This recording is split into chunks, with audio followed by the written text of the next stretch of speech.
Hi, you guys. I'm Phil Town from Real One Investing, and today we're going to talk about why a business might go on sale. Why would the market ever put a great business on sale?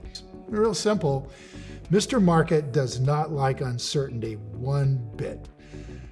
When there's some kind of event that occurs that creates uncertainty about the future of this business, then Mr. Market might put that company on sale by just selling off, having the institutional investors saying, oh man, I don't know where this is going to be in the future, so I'm going to get out of it now. Now, let's say that this event that occurs might take longer than 3 years to fix. Let's take IBM, for example. IBM was trying to move itself into the cloud as its future about 15 years ago. And as it tried to do that, it started to disrupt its entire model. And other competitors came out to compete with it, like Amazon, for example, and Microsoft.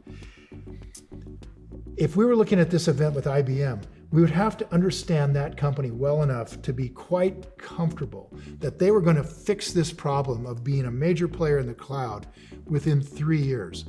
And in fact, no one could know. And as a result, you can't invest in that thing. In fact, it's really interesting. I watched Warren Buffett invest in IBM and then within months pull out. Sometimes what happens when you're looking at a company, you might put some money into it just to force yourself to really do good research. And I think that's a little bit what Warren was doing there. Put a small investment into IBM and then looked deeply into it and realized there's no way to know where this company was going to be with regard to the cloud in 3 years. So if we don't know, if it's a problem that we can see clearly where there's an end to it, great. But if we're not sure, then that becomes too hard. And once that becomes too hard, then we just simply can't invest.